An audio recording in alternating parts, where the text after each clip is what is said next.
نحمده ونصلي ونسلم على سيدنا ومولانا محمد النبي الأمي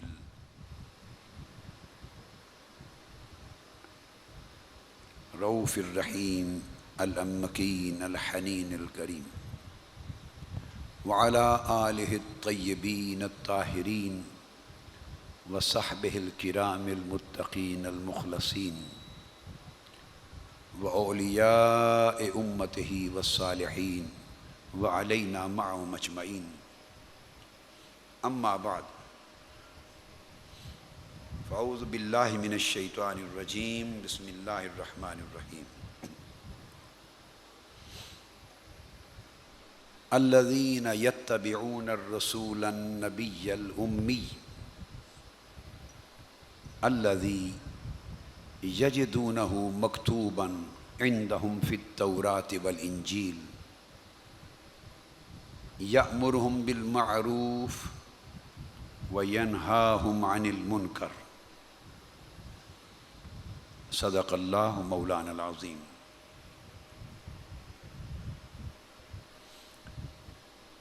معزز مہمانان گرامی قدر، کونسل جنرل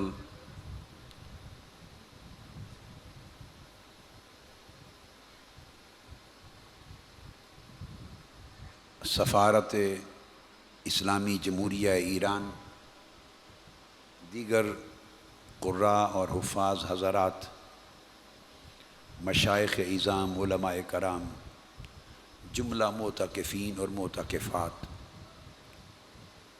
اور تمام سامعین و سامعات اور ناظرین و ناظرات،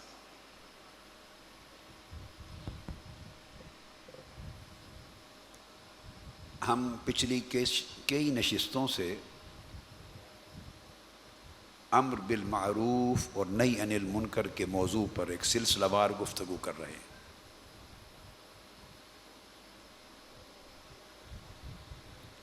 آج اسی موضوع کو تھوڑا اور آگے بڑھا رہا ہوں، اور گفتگو سے قبل میں بار دیگر شکریہ ادا کرتا ہوں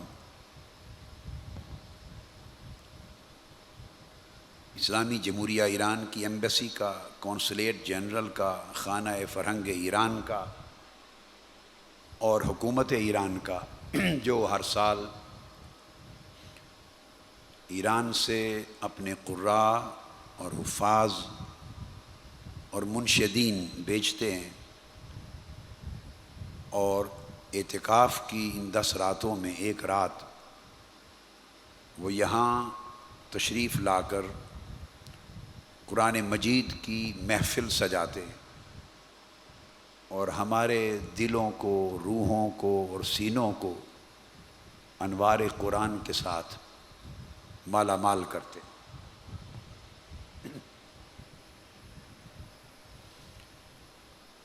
اس بڑے عظیم کام پر جو حکومت ایران قرآن مجید کی قراءت کے فروغ اور اشاعت پر محنت کر رہی ہے، میں حکومت ایران کو اور جملہ ذمہ داران کو صمیم قلب سے مبارکباد پیش کرتا ہوں.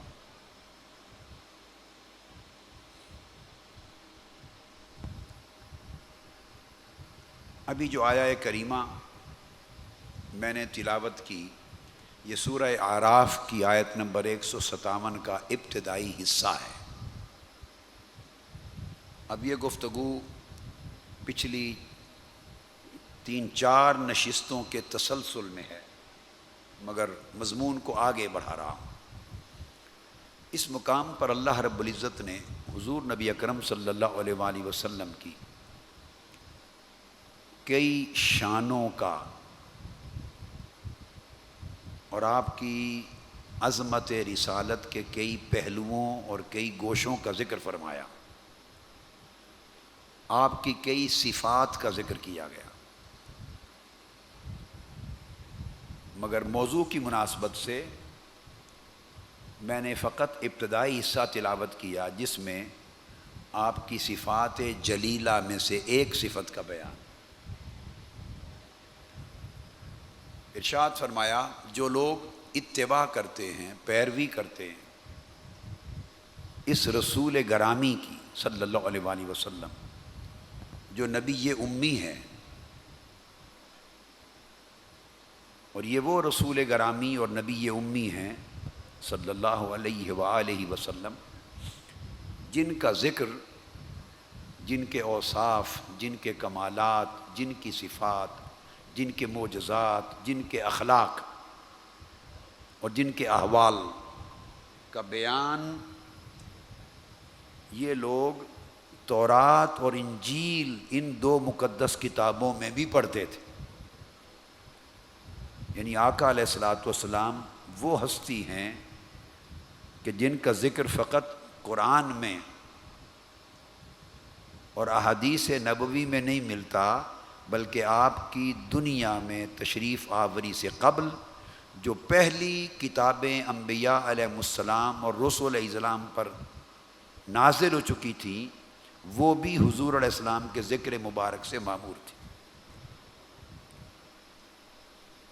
وہ جو ذکر آقا علیہ السلام کا پہلی کتب منزلہ میں تھا، آسمانی کتابوں میں، ان میں سب سے پہلا ذکر جو آقا علیہ السلام کی شان کا بیان کیا گیا وہ ہے یأمرہم بالمعروف وینہاہم عن المنکر، کہ حضور نبی اکرم صلی اللہ علیہ وآلہ وسلم لوگوں کو اچھائی اور نیکی کا حکم فرماتے اور ہر قسم کی برائی سے روکتے ہیں۔ یہ گفتگو تسلسل سے ہماری اعتکاف کی راتوں میں جمعۃ الوداع کا خطاب سمیت چل رہی ہے۔ تو آپ نے دیکھا کہ اللہ رب العزت نے پہلی کتابوں میں بھی جب حضور علیہ السلام کا ذکر فرمایا اور آپ کے خصائص نبوت کا بیان فرمایا اور آپ کے ان فرائض رسالت کا تذکرہ کیا جو آپ نے ادا فرمائے آپ کی بعثت سے قبل بھی، تو اس کا ذکر بھی شروع کیا آپ کی اس خوبی سے کہ آپ الآمر بالمعروف والناہی عن المنکر ہیں۔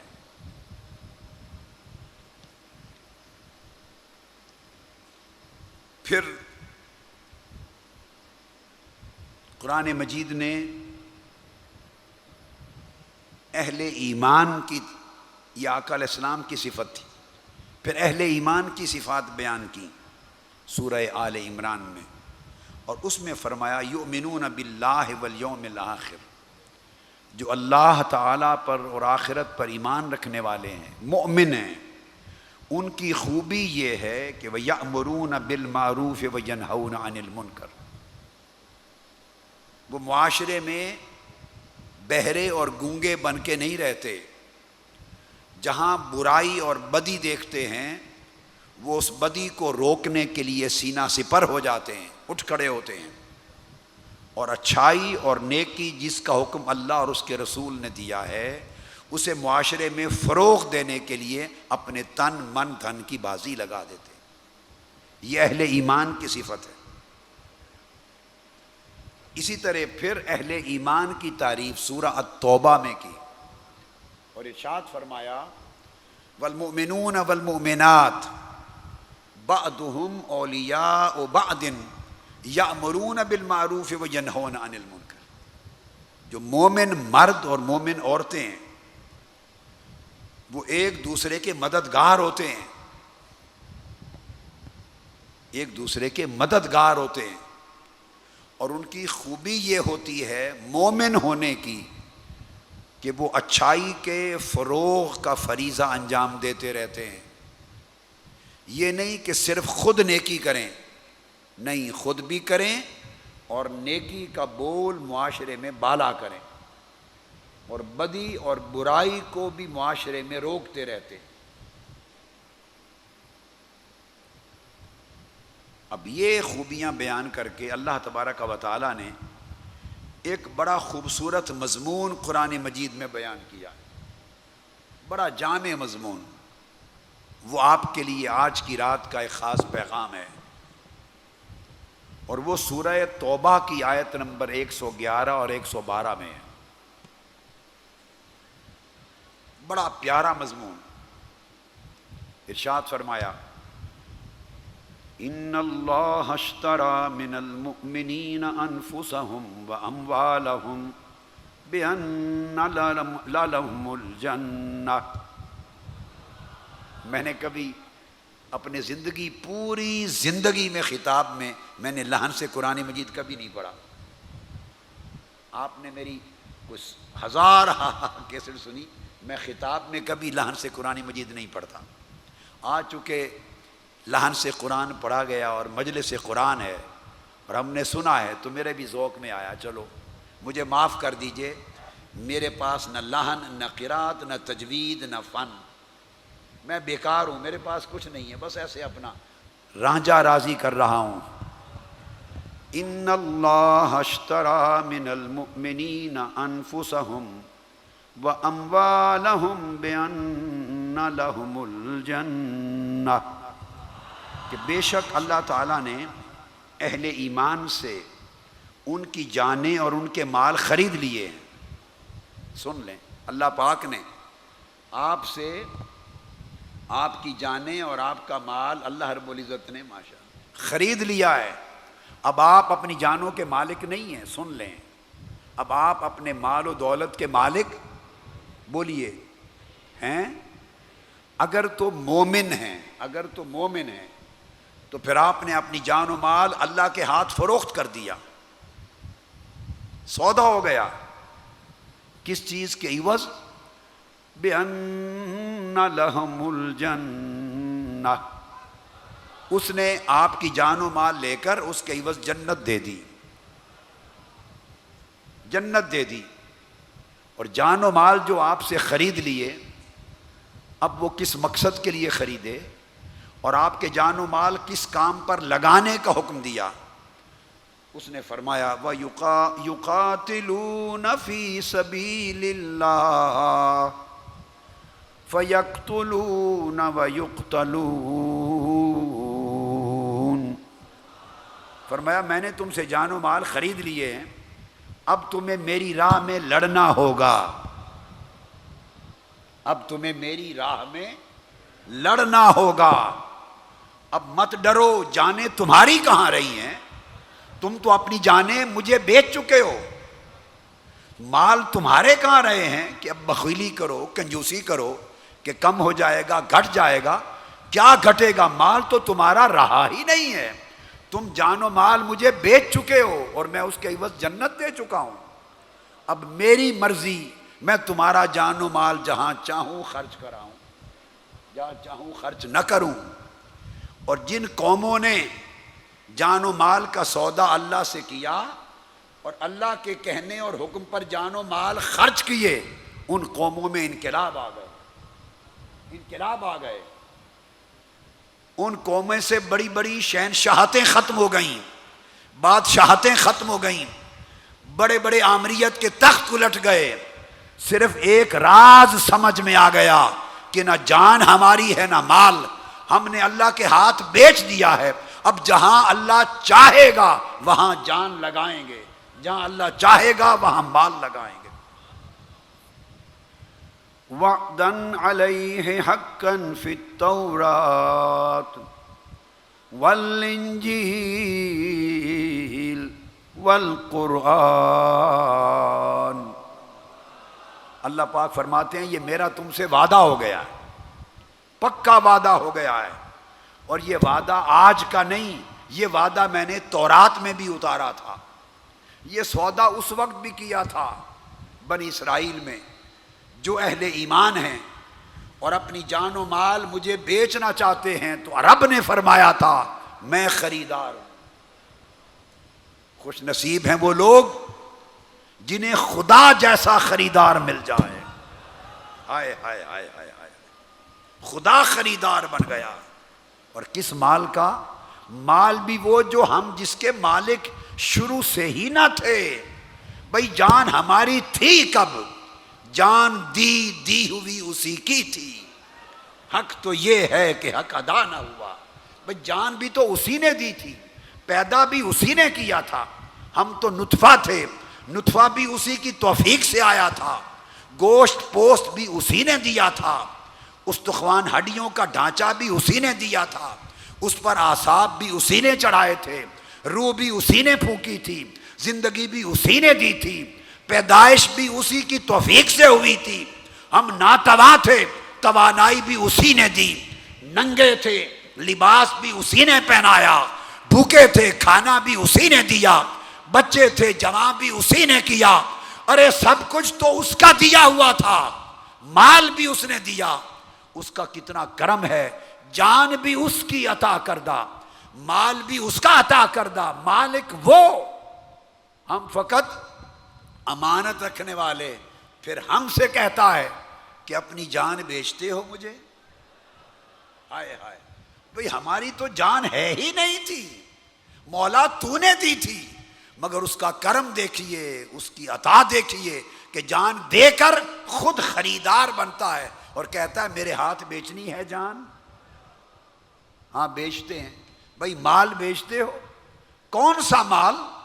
جو دیا ہی اس نے، جس کا مالک ہی وہ ہے۔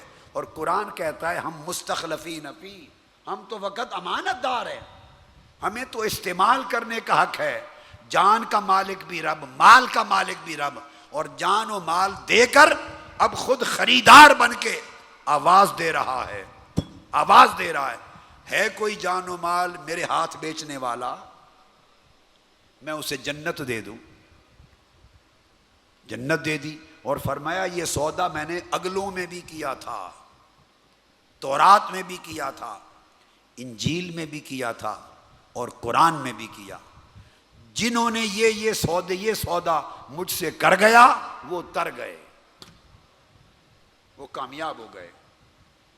آپ کو اس اردو کی سمجھ آ رہی ہے کاملاً؟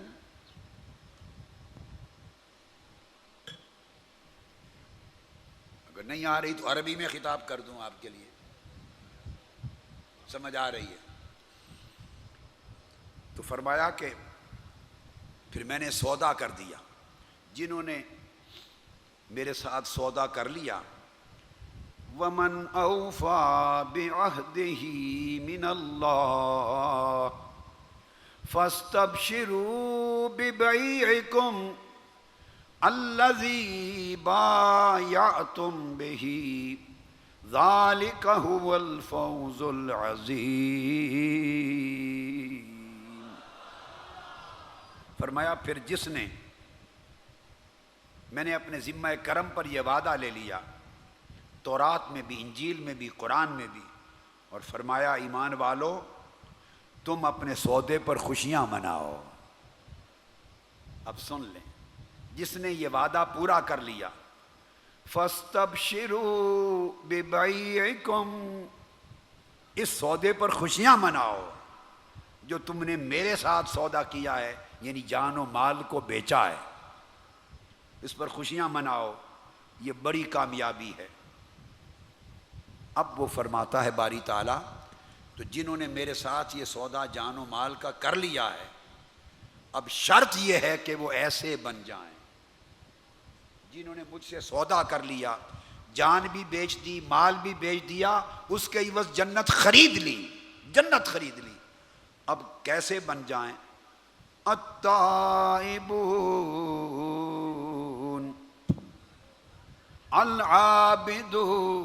العابدون الحامدون السائحون الراكعون الساجدون الآمرون بالمعروف والناهون عن المنكر والحافظون لحدود الله وبشر المؤمنين۔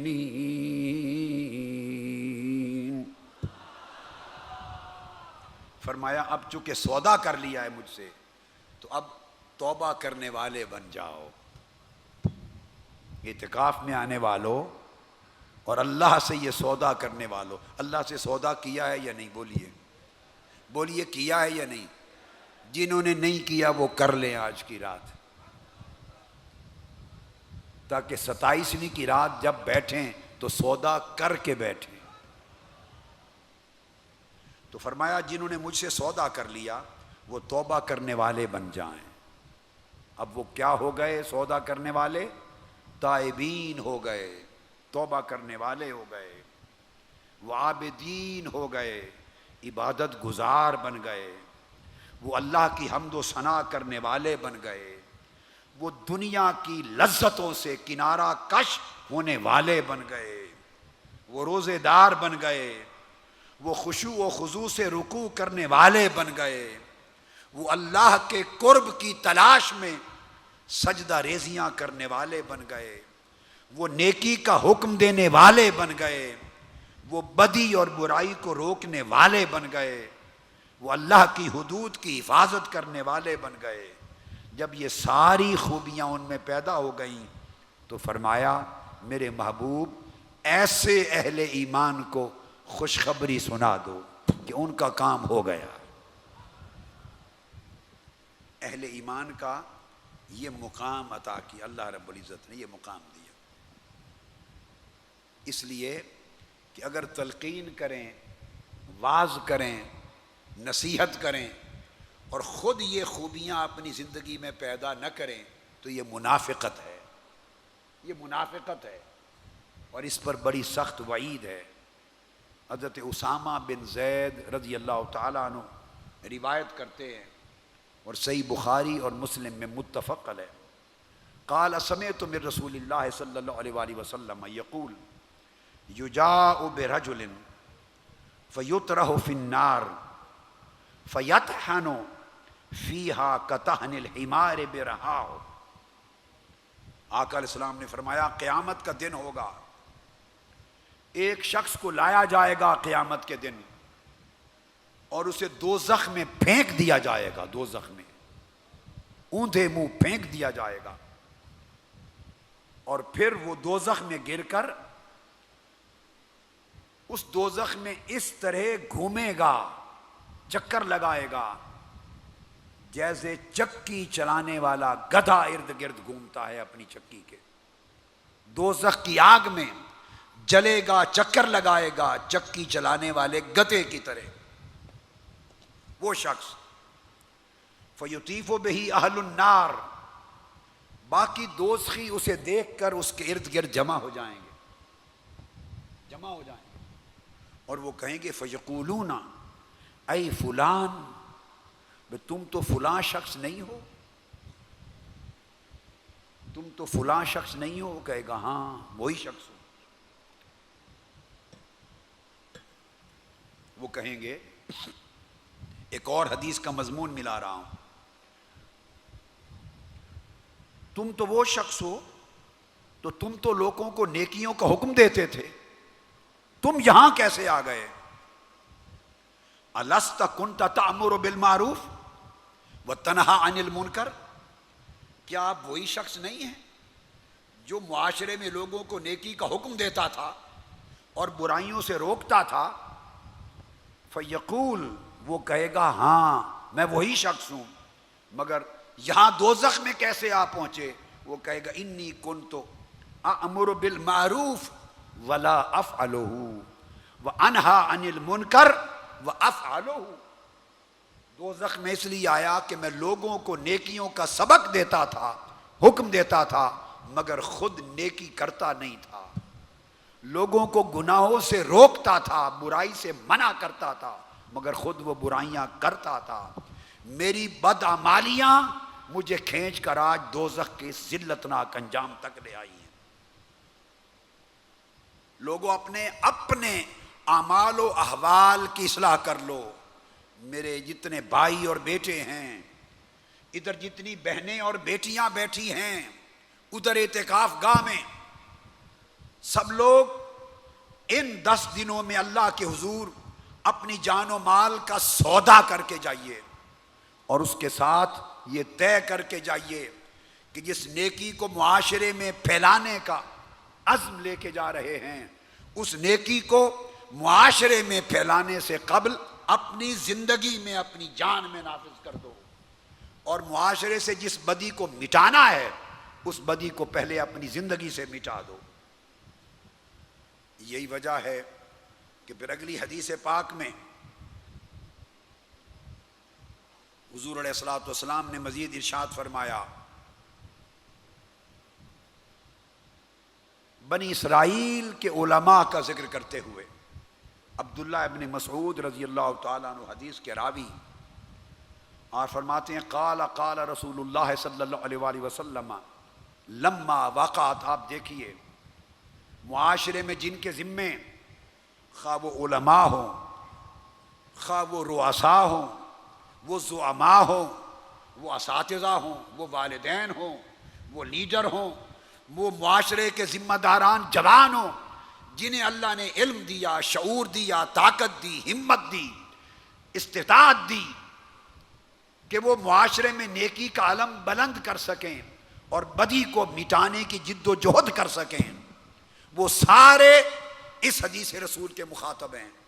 آقا نے سنایا لما وقعت بنو اسرائیل فی المعاصی نہتہم علماؤہم فلم ینتہو، جب بنی اسرائیل جب وہ کثرت کے ساتھ گناہ کرنے لگے اور ان کے شہروں میں برائیاں پھیل گئیں، ظلم پھیل گئے، بدی پھیل گئی، خیانت پھیل گئی، لوٹ مار پھیل گئی، کرپشن پھیل گئی، جب گناہوں کی کثرت ہو گئی تو ان کے علماء نے ان کو گناہوں سے روکا، انہیں روکا، منع کیا کہ گناہ نہ کرو،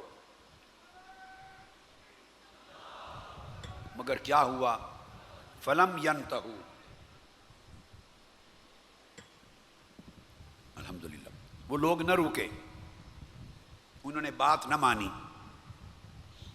اب میں آپ کو پورا ایک زندگی کا راز سمجھا رہا ہوں، آپ بھی کہہ سکتے ہیں کہ ہم بہت سمجھایا ہم نے لوگوں کو، انہوں نے ہماری بات نہ مانی۔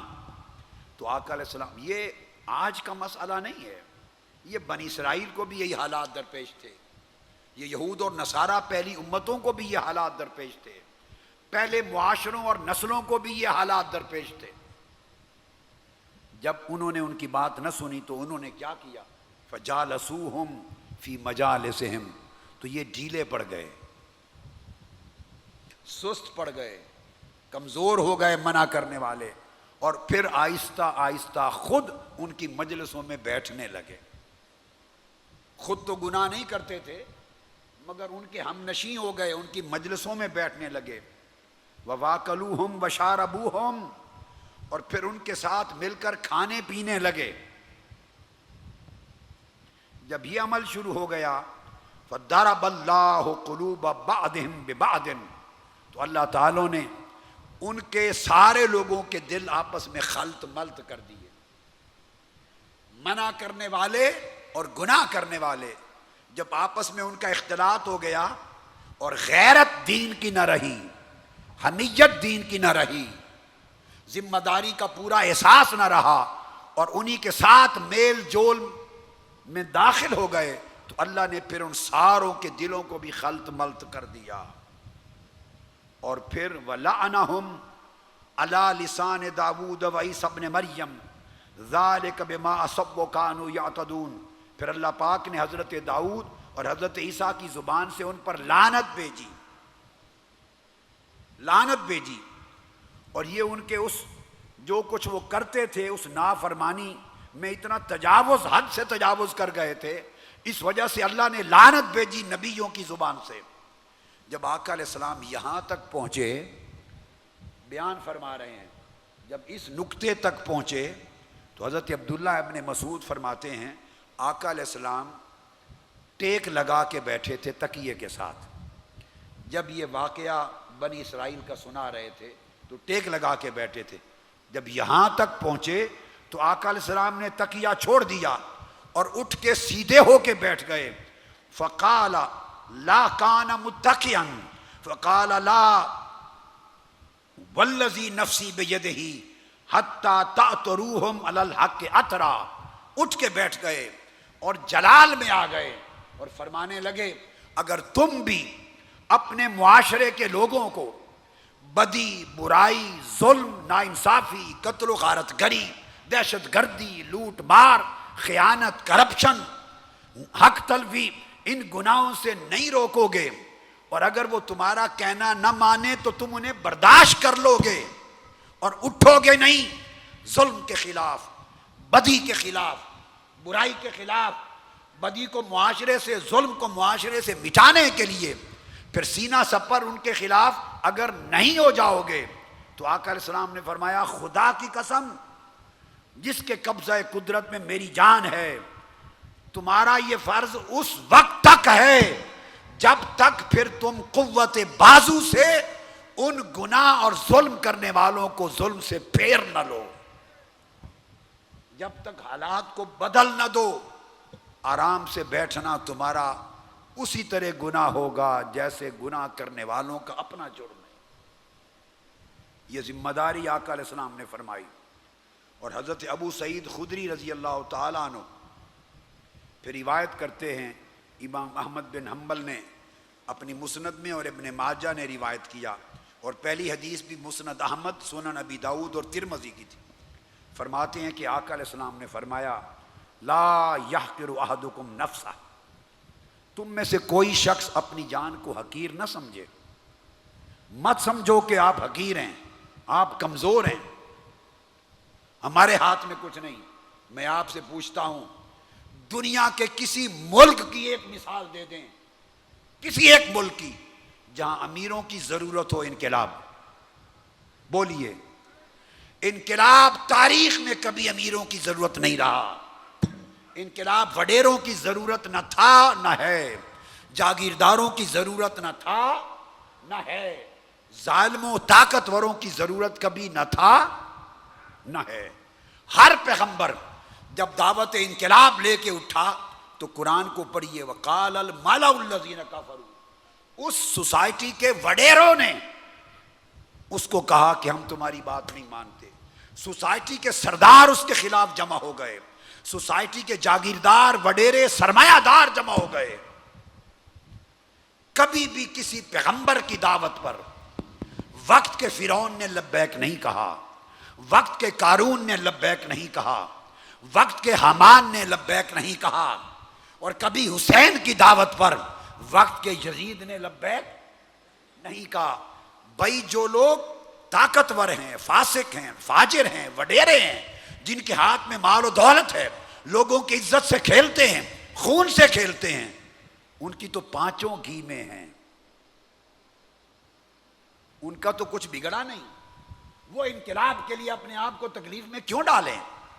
تبدیلی، انقلاب ان کی ضرورت نہ تھی، یہ ہمیشہ غریبوں کی ضرورت تھی، کمزوروں کی ضرورت تھی، محتاجوں کی ضرورت تھی، یتیموں کی ضرورت تھی، غلاموں کی ضرورت تھی، ہمیشہ کمزوروں کی ضرورت رہی انقلاب۔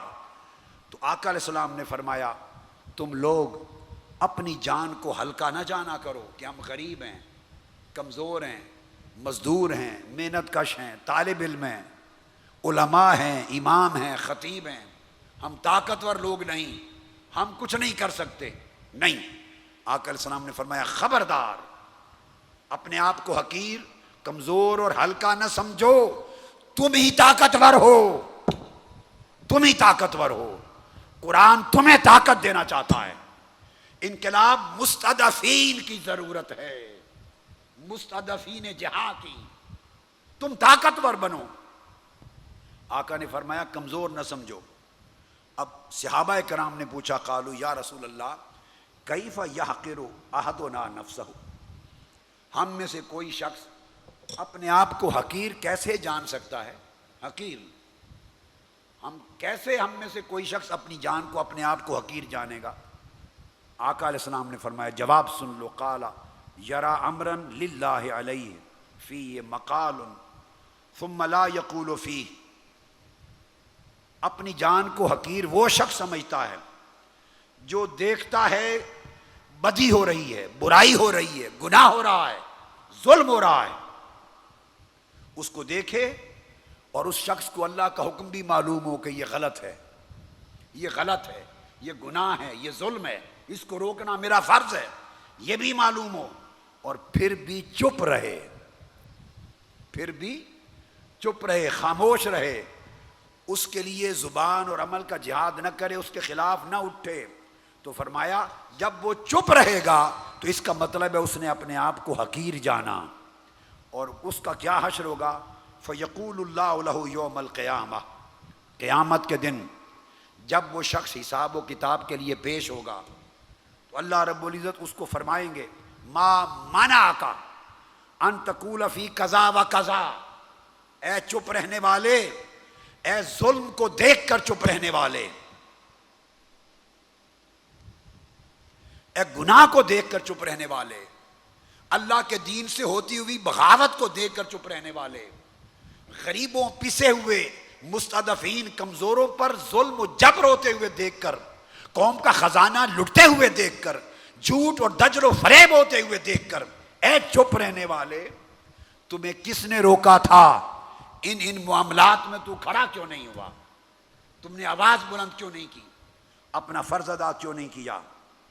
آقا علیہ السلام نے فرمایا اللہ پاک قیامت کے دن اسے یہ فرمائیں گے کہ یہ فریضہ کیوں نہیں ادا کیا؟ وہ شخص جواب دے گا کہ باری تعالیٰ مجھے پتا تھا کہ یہ کام غلط ہو رہا ہے، مجھے یہ بھی معلوم تھا کہ اللہ کا حکم یہ ہے، مگر میں لوگوں سے ڈرتا تھا۔ وہ ظلم کرنے والے طاقتور تھے، مضبوط تھے، مجھے ان کا خوف تھا، اس لیے میں کھڑا نہیں ہوا۔ تو اللہ رب العزت فرمائے گا پھینک دو اس کو عذاب میں، دوزخ میں۔ اس سے کہے گا کیا ان کا خوف، وہ زیادہ حقدار تھے خوف سے، مجھ سے بڑھ کر حقدار تھے؟ تجھے میرا خوف نہ تھا کہ میرے سامنے پیش ہونا ہے، اور ان کا خوف تھا۔ یہ تجھے یاد نہ تھا کہ قیامت کے دن میرے سامنے پیش ہونا ہے؟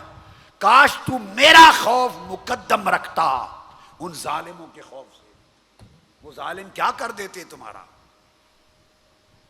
وہ کیا کر دیتے؟ کیا مجھ سے بھی زیادہ طاقتور تھے؟ اللہ پاک فرمائے گا۔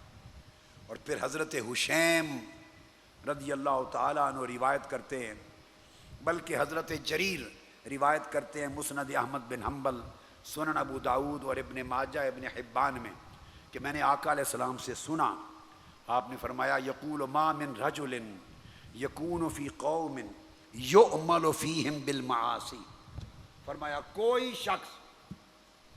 شخص اگر ایک ایسے معاشرے میں، ایک ایسی قوم میں رہ رہا ہے جس میں گناہ ہو رہے ہیں، نافرمانی ہو رہی ہے، کرپشن ہو رہی ہے، ظلم اور زیادتی ہو رہی ہے، تو کوئی شخص اس سوسائٹی میں رہ رہا ہے، یقدرون علی ان یغیروا علیہ، اور پھر اگر وہ سارے لوگ مل جائیں، 1 کروڑ نمازی بن جائیں، اگر 1 کروڑ قیام کرنے والے بن جائیں، 1 کروڑ بولیے قیام کرنے والے بن جائیں، اور وہ اٹھ کھڑے ہوں اور وہ حالات کو بدلنے پر طاقت رکھتے ہوں، اور پھر بھی نہ اٹھیں اور حالات کو نہ بدلیں، تو فرمایا الا اصابہم اللہ بعذاب من قبل ان یموتوا، اللہ تعالیٰ اس قوم کے لوگوں کے مرنے سے پہلے انہیں اپنے عذاب کے اندر گھیر لے گا، ان پر عذاب آئے گا، مرنے سے بھی پہلے عذاب آئے گا۔ اور عذاب سے وہی معاشرے بچیں گے جو موت سے پہلے اٹھ کھڑے ہوں اور ظلم کے خاتمے کے لیے اللہ کے امر کو نافذ کریں۔ حضرت حشیم روایت کرتے ہیں رضی اللہ تعالی عنہ، یاد رکھ لیں یہ اعتکاف ہے، یہ اعتکاف ہے، میں کوئی سیاسی خطاب نہیں کر رہا، لا حول ولا قوت الا باللہ العلی العظیم، یہ سیاست کی جگہ نہیں ہے، میں ایک ایک لفظ قرآن اور حدیث مصطفیٰ کا سنا رہا ہوں، ایک جملہ اپنی طرف سے، آپ 5واں دن ہے 4تھا سن رہے ہیں، ایک جملہ میں اپنی طرف سے بیان نہیں کر رہا، ایک جملہ بھی، فقط اللہ اور اس کے رسول کا پیغام پہنچا رہا ہوں، آیات قرآنی کا ترجمہ اور احادیث نبوی اور سنتوں کا ترجمہ، وہ پیغام جو معاشرے کے لوگوں کو پہنچایا نہیں گیا، لوگ جس سے باخبر نہیں ہیں۔ لوگ سمجھتے ہیں کہ شاید ظلم کے خلاف اٹھنا یہ کوئی سیاسی کام ہے۔ نہیں نہیں نہیں، یہ کوئی سیاسی کام ہے نہیں۔ ظلم کے خلاف جب امام حسین اٹھے تھے تو وہ کوئی سیاست دان تھے؟ وقت کے امام حسین وہ کوئی سیاست دان تھے؟ ارے سیاستیں اور سلطنتیں حسین کے جوڑوں کی دھول پر قربان تھیں۔ وہ کروڑوں سلطنتوں کے مالک، اگر ایک ٹھوکر مار دیں حسین تو کروڑ یزید کی سلطنتیں ختم ہو جائیں۔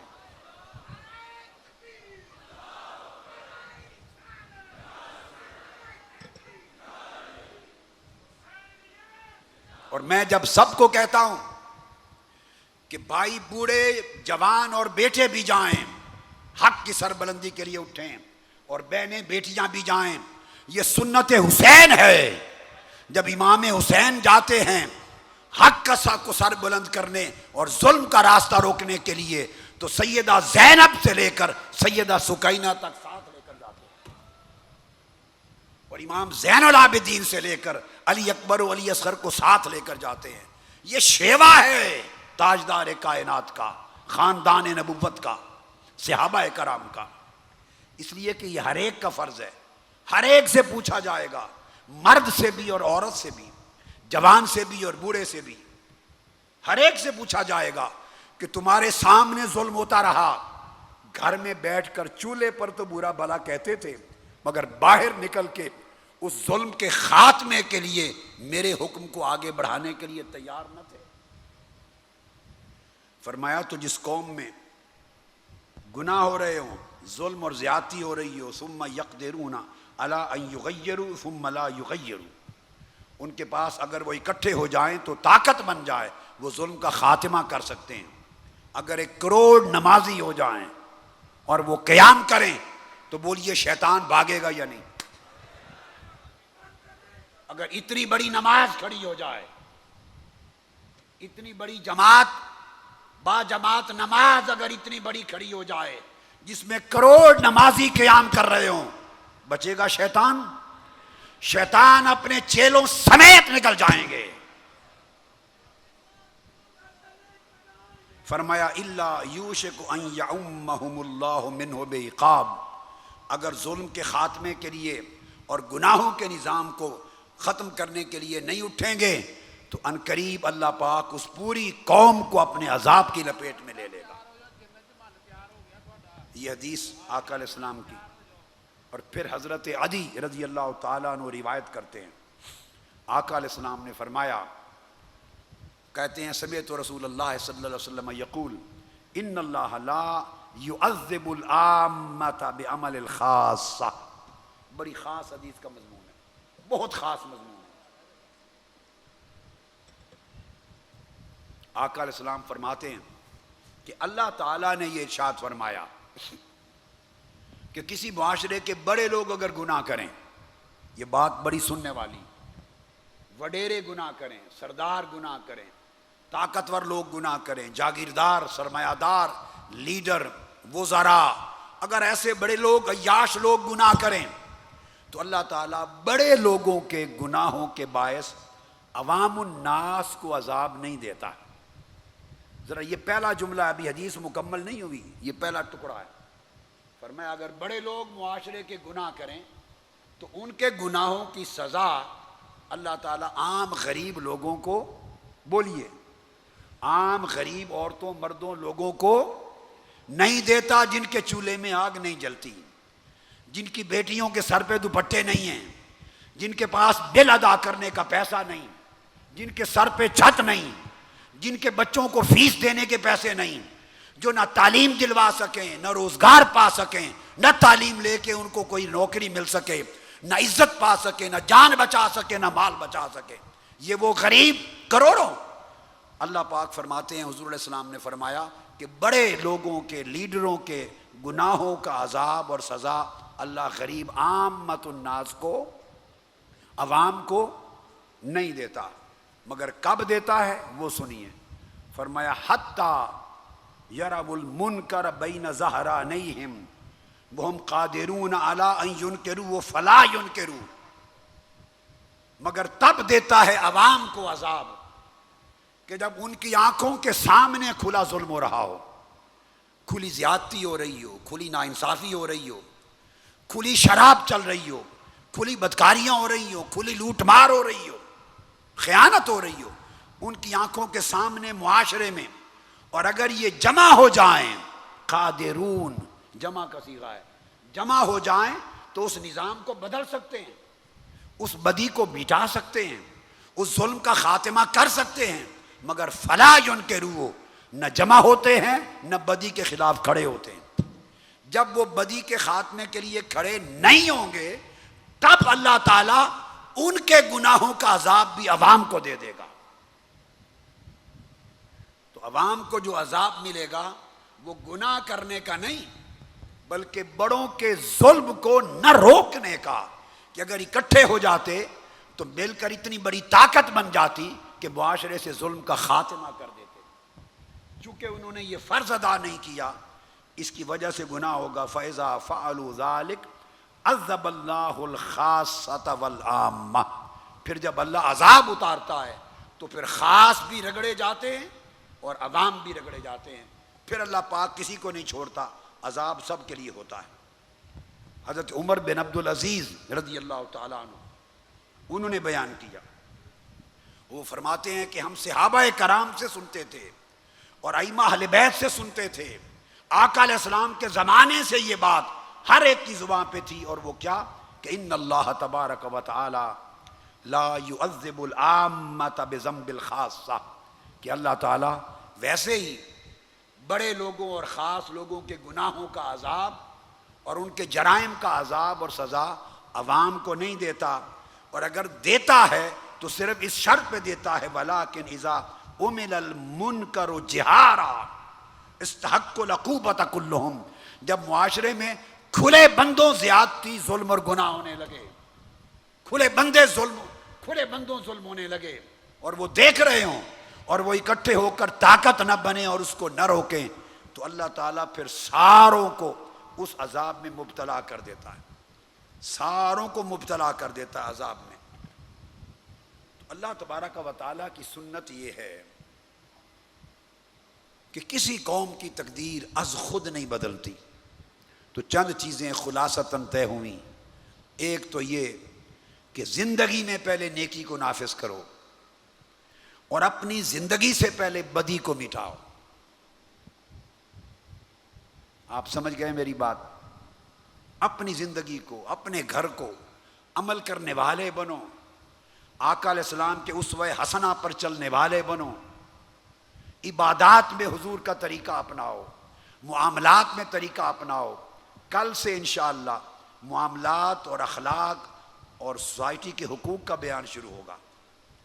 کل سے اخلاق اور معاملات کی ذمہ داریاں شروع ہوں گی کہ گھر کی کیا ذمہ داریاں پوری کرو، لوگوں کے ساتھ حقوق ان کے کیا کس طرح ادا کرو، پڑوسیوں کے کیا حقوق ہیں، میاں بیوی کے کیا ہیں، والدین کے کیا ہیں، اولاد کے کیا ہیں، خونی رشتوں کے کیا ہیں، سوسائٹی کے کیا ہیں، غریب کے کیا ہیں، مسکین کے کیا ہیں، پڑوسی کے کیا ہیں، مسافر کے کیا ہیں، دوست کے کیا ہیں، ہر شے کو پہچانو، اور اللہ کے رسول نے جو طرز زندگی دیا ہے اس پوری طرز زندگی کو اپنا لو۔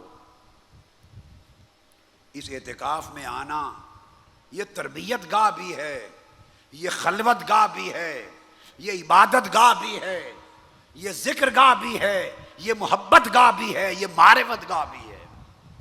تربیت لے کے جاؤ، زندگیاں بدل کے جاؤ، اور جب آپ اپنی زندگی بدلیں گے تو آپ میں سے ہر شخص کے اندر ایمان کا اتنا نور آ جائے گا، اللہ پہ توکل اور یقین کی اتنی طاقت آ جائے گی کہ ایک شخص 10 پر تو کیا 100 پر بھی بھاری ہو جائے گا۔ ایمان کی طاقت والے کے سامنے بے ایمان شخص نہیں رک سکتا، امانت دار کے سامنے بددیانت اور خائن نہیں روک سکتا، اللہ رسول کو اپنی جان و مال بیچ دینے والے کے سامنے جان و مال کی خاطر ڈرنے مرنے والا نہیں روک سکتا۔ آپ اللہ سے سودا کرو اور ایمان کو طاقتور بناؤ، ایمان آپ کو اتنا طاقتور بنا دے گا کہ انشاءاللہ ایک ایک شخص 10 تو کیا 100 پہ بھاری ہوگا، اور یہ قوت سجدہ ریزیوں سے آئے گی۔ رات کے اندھیروں میں اللہ کے حضور سجدے کرو، اللہ کی کتاب اور اس کے کلام کی تلاوت کرو، آپ کی آنکھیں مولا کی محبت میں کچھ بھیگی ہوں، دل اللہ کی یاد میں ڈوبے، زبان پر اللہ کا ذکر ہو، اخلاق صالح ہوں، حقوق ادا کریں، تو جب پوری زندگی دین اور ایمان میں ڈل جائے گی تو اللہ تبارک و تعالیٰ پھر فرشتوں کے ذریعے بھی آپ کی مدد کرے گا۔ تو جب آپ نے معروف اپنی زندگی میں نافذ کر دیا اور منکر بدی کو زندگی سے نکال دیا، پھر آپ طاقتور ہو کر سوسائٹی کی طرف نکلیں گے اور سوسائٹی میں خیر کو طاقتور کرنے اور شر اور بدی کو مٹانے کے لیے قدم اٹھائیں گے۔ اللہ کی مدد و نصرت پھر آپ کے ساتھ ہوگی، اور یہ راستہ ہے۔ اور یہ اگر آپ نے نہ اپنایا تو میں آپ کو وہ حدیث نبوی سنا چکا ہوں پچھلی راتوں میں کہ وہ وقت آ جائے گا جب دروازے بند کر دیے جائیں گے، پھر تم دعائیں کرو گے فلا یستجاب لکم، پھر تمہارے لیے دعائیں قبول نہیں کی جائیں گی۔ صالحین اللہ والے بھی دعا کریں گے تو اللہ قوم کے حق میں اللہ والوں کی دعا بھی قبول نہیں کرے گا، کہ یہ وہ قوم ہے جنہوں نے برائی کے ساتھ سمجھوتا کر لیا ہے۔ مومن کبھی بدی کے ساتھ سمجھوتا نہیں کرتا، نہ اپنی زندگی میں نہ اپنی سوسائٹی میں۔ اللہ رب العزت ہمارے حال پہ کرم فرمائے اور ہمیں دین اور ایمان پر استقامت عطا کرے، اور ہمارے اندر ایمان کا نور اور تقوی کی طاقت اور زیادہ بیش از بیش اضافہ فرمائے، تاکہ دنیا اور آخرت کی نعمتوں، سعادتوں اور اللہ رب العزت کی رضا اور عطا سے ہم مالا مال ہو سکیں۔ وما علینا الا البلاغ، والسلام علیکم۔